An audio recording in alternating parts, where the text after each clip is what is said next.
Hello and welcome to Realty Buzz, your daily real estate reckoner. This is Mansi Dave and let's take a look at the latest buzz in the world's most talked about sector, the real estate sector. Coming on to the top stories, a willow fire grew, prompting the evacuation of hundreds of homes in the Mojave Valley area in the northwest Arizona.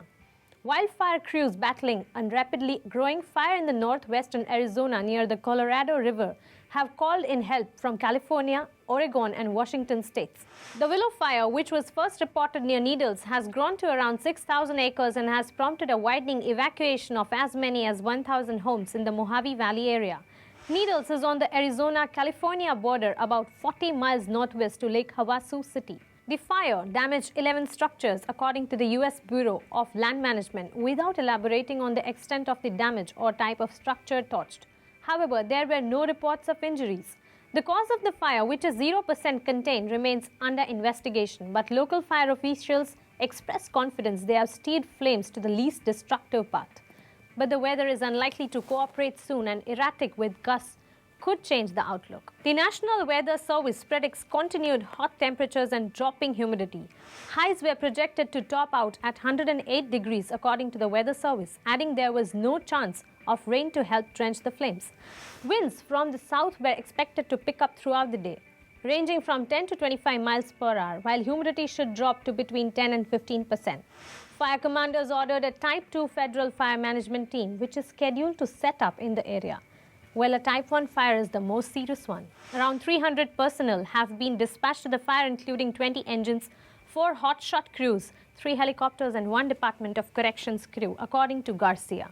Resources from San Bernardino, California, Oregon, Washington and the California Department of Forestry have been dispatched to aid in combating the blaze. 2 air tankers and other aircraft were dispatched to the willow fire, according to records at the Southwest Coordination Center. At the beginning of the day, fire teams reported a 2,000-acre blaze and 150 evacuated homes. By midday, it had more than doubled, and officials widened the evacuation zone to encompass another 850 homes in some Mojave Valley neighborhoods. Fire crews reported flames climbing as high as 75 feet, and satellite radar images showed the smoke drifting towards Las Vegas. Coming on to the next story, flats cheap but upkeep high in Noida Extension. While monthly maintenance charges of apartments in areas like Indirapuram is approximately Rs 1.50 to Rs 2 per square foot, charges in Noida Extension are double, approximately Rs 3 and Rs 4 per square foot. Those who are taking over possession of apartments they bought at relatively cheap rates, and the upcoming Noida Extension face a new quandary. They may end up paying more in maintenance than any other place in Noida or Ghaziabad. Home buyers are now trying to negotiate with builders to bring down charges to a reasonable level. This means in a 1,000 square feet apartment in Ghaziabad, you end up paying Rs 1,500 per month as maintenance, while for a flat of the same size, you may end up paying Rs 3,000 to Rs 4,000 in Noida Extension. Maintenance costs in Noida Extension are double of that of some blocks in Ghaziabad. Why is there such a market difference? People may end up paying Rs 40,000 to Rs 50,000 a year in maintenance. Indrish Gupta, co-founder of Noida Extension Flat Owners Welfare Association, said, "They are now trying to negotiate with builders to bring down the rates. In the long term, maintenance charges are only going to go up, and most buyers may find it difficult to maintain the apartments." According to the UP Apartment Act, once a society gets 33% occupancy, builders are supposed to hand over the maintenance to homeowners. That way, homeowners can decide on their own maintenance costs. But this is yet to happen at any new society where buyers have begun to take over possession. Builders are also demanding 2 years of maintenance charges at once in advance. In addition, they are charging 14% in service tax. Buyers are agitated and builders need to address this, says Kapil Kumar, co-founder of NCR Home Buyers Association.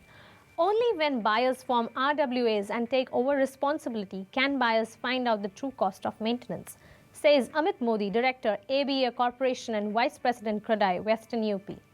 Builders body urges Maharashtra government to cut policy rates.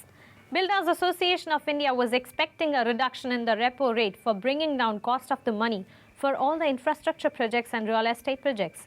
Taking a look at it in detail, a national body of engineering construction contractors urged Maharashtra government to cut rates in the monetary policy for the healthy growth of infrastructure and construction industry.